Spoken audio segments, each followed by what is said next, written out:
Bismillahirrahmanirrahim. Alhamdulillahirabbil alamin. Wassalatu wassalamu ala asyrofil anbiya'i wal mursalin wa ala alihi washabbihi ajmain.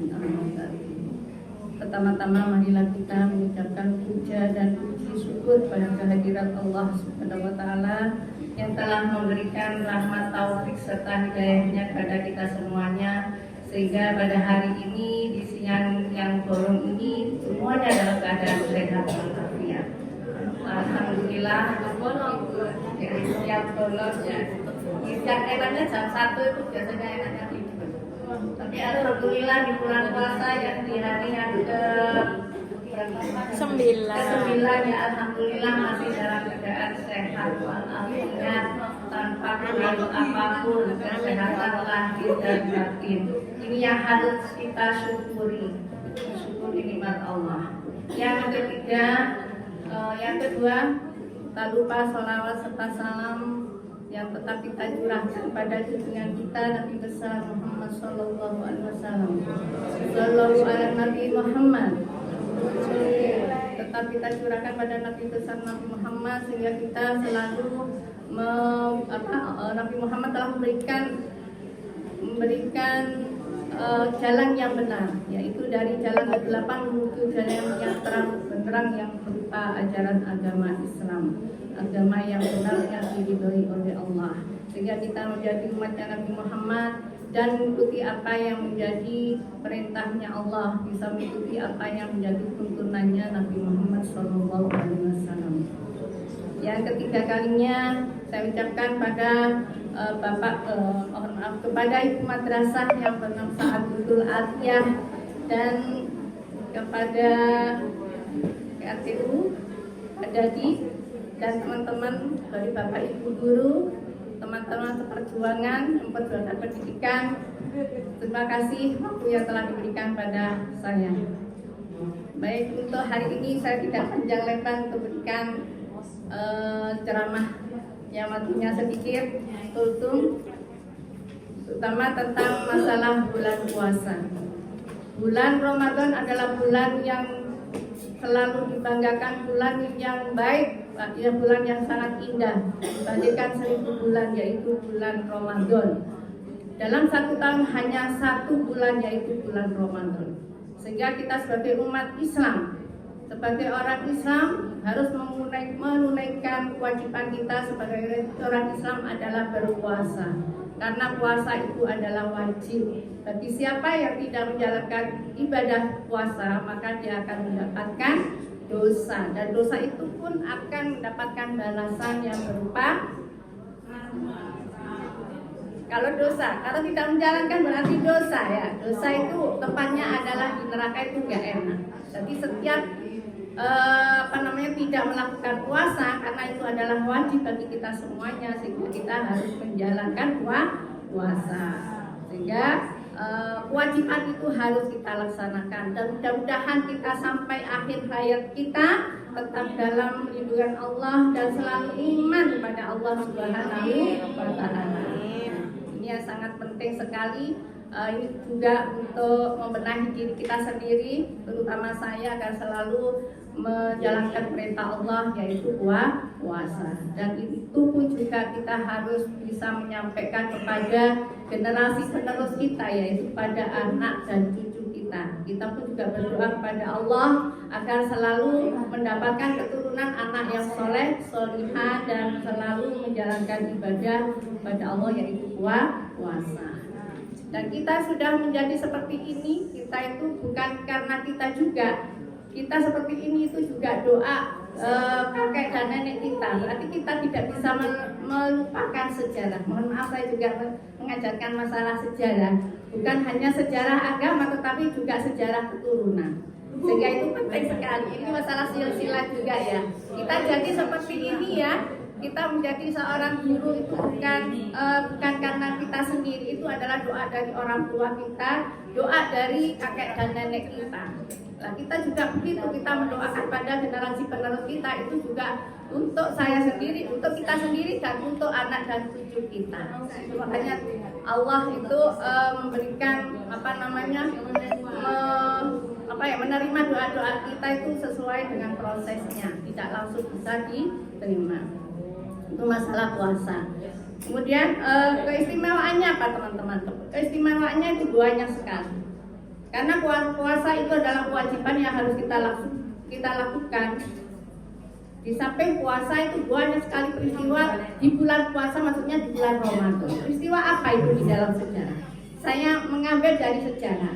Terutama di dalam sejarah, peristiwa pertama adalah turunnya wahyu Al-Quran. Terutama tentang turunnya Al-Quran. Al-Quran itu turun tanggal berapa, teman-teman? Tanggal berapa? Bulan Ramadan tanggal berapa? 17. Itu tanggal 17 Ramadan. Berarti sebelum Nabi Muhammad hijrah. Sebelum Nabi Muhammad hijrah, itu peristiwa yang pertama. Berarti ini tentang turunnya wahyu yang pertama di dalam Al-Quran, surat Al-Alaq. Al-Alaq, Iqra, bacalah. Itu dalam surat Al-Alaq ayat 1 sampai 5. Itu penting sekali biar kita tahu, oh ada Al-Quran, itu harus tahu kapan sih turunnya Al-Quran. Itu pada tanggal 17 Ramadan. Sehingga Al-Quran ini kita tahu membaca Al-Quran itu memang wajib, dianjurkan, ya kan? Dianjurkan untuk membaca Al-Quran. Membaca Al-Quran bukan hanya Al-Quran saja, tapi memahami apa makna dari Al-Quran itu sendiri. Sehingga Al-Quran itu turun-temurun, Nabi Muhammad dapat wahyu, disampaikan pada sahabat, kemudian dilanjutkan pada sahabat-sahabat, tabi'in dan seterusnya sampai kepada kita. Ini ada termasuk ada sanadnya ya, ada sanadnya. Kita dapat wahyu dari Allah itu ada sanadnya dari Nabi Muhammad para sahabat dan seterusnya sampai kepada kita, dan kita belajar dari seorang guru. Dan guru kita itu termasuk juga ada sanadnya ya sampai kepada kita. Kita juga begitu harus bisa melanjutkan tentang ilmu Al-Quran itu. Ini peristiwa yang pertama, masalah turunnya wahyu Allah. Itu yang pertama. Yang kedua apa? Yang kedua, banyak peristiwa. Yang kedua adalah peristiwa Perang Badar. Perang Badar itu terjadi kapan? Pada tanggal 17 Ramadan, ya kan?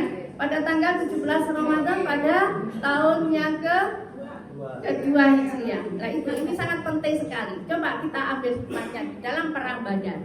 Di dalam Perang Badar, di dalam pasukan Muslim itu hanya 313, sedikit sekali dibandingkan dengan pasukannya kaum kafir Quraisy itu 1000. Tapi karena keimanan dan keikhlasannya untuk mempertahankan agama Allah, dia percaya akan bantuan dari Allah dan para malaikat. Akhirnya di dalam Perang Badar di pihak Islam mengalami kemenangan. Ini keistimewaannya. Sehingga apa yang harus kita ambil? Sehingga dalam menjalankan ibadah puasa di bulan Ramadan itu banyak sekali ujian dan cobaan bagi kita semuanya. Cobaannya apa ya? Termasuk menahan hawa nafsu dan makan, minum dan seterusnya. Kemudian menahan nafsu yang lainnya ya, itu yang harus kita tahan. Menahan kesabaran. Berarti ada masalah apapun yang terjadi, itu kita harus sabar. Iya, harus sabar. Nabi Muhammad sendiri juga begitu. Pada waktu dapat wahyu yang pertama itu juga sabar menghadapi ujian seperti itu. Tidak langsung wahyu itu disampaikan, tidak bisa, ada prosesnya. Bisa sampaikan pertama pada orang yang paling dekat, siapa? Istrinya dulu. Istrinya namanya siapa? Yang pertama. Siti Khadijah. Itu Siti Khadijah yang pertama. Ini juga bisa kita ambil pelajaran. Wahyu yang pertama itu langsung disampaikan pada istrinya, karena waktu itu kan belum ada yang masuk Islam, sehingga ini melakukan proses dengan cara diam-diam pada sahabatnya Abu Bakar dan lain sebagainya. Sehingga ini bisa kita ambil pelajaran juga bagi kita. Kita di dalam rumah tangga itu yang harus kita ajak kebaikan itu siapa yang pertama? Kalau suami ya pada istrinya, kalau istri kepada suami atau pada anaknya, itu yang pertama yang dalam rumah tangga. Sehingga ini menjadikan keluarga yang sakinah, mawaddah warahmah. Ya ini sangat penting sekali. Ini mohon maaf kalau saya cerita sejarah itu ya kesana kesini, mohon maaf ya. Kita cukup ya. Itu keistimewaannya banyak sekali. Yaitu peristiwa turunnya wahyu Allah yang pertama, dan yang kedua adalah peristiwa perang Badar. Ini bagi kita semuanya bisa kita mengambil adalah kita harus bisa menjalankan puasa dengan ikhlas, dengan iman, dan banyak perbuatan-perbuatan yang baik yang harus kita lakukan, termasuk apa? Melakukan sholat wajib 5 waktu yang tidak bisa kita tinggalkan, harus kita laksanakan.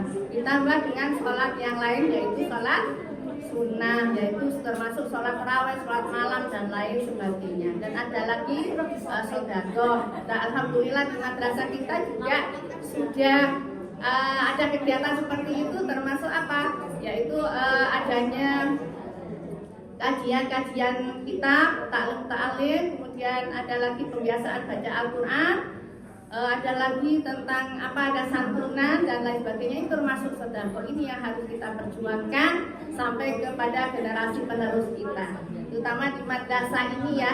Karena saya sendiri dari sini teman-teman, mulai dari sanawiyah, BDA, sekarang alhamdulillah yang di sini. Dan saya juga memohon pada teman-teman juga tetap melanjutkan sejarah agama dan sejarah keturunan. Hanya itu saja yang bisa saya sampaikan. Mohon maaf, kurang lebihnya mohon maaf. Akhirul kalam, wassalamualaikum warahmatullahi wabarakatuh. Waalaikumsalam. Shallallahu alaihi wasallam.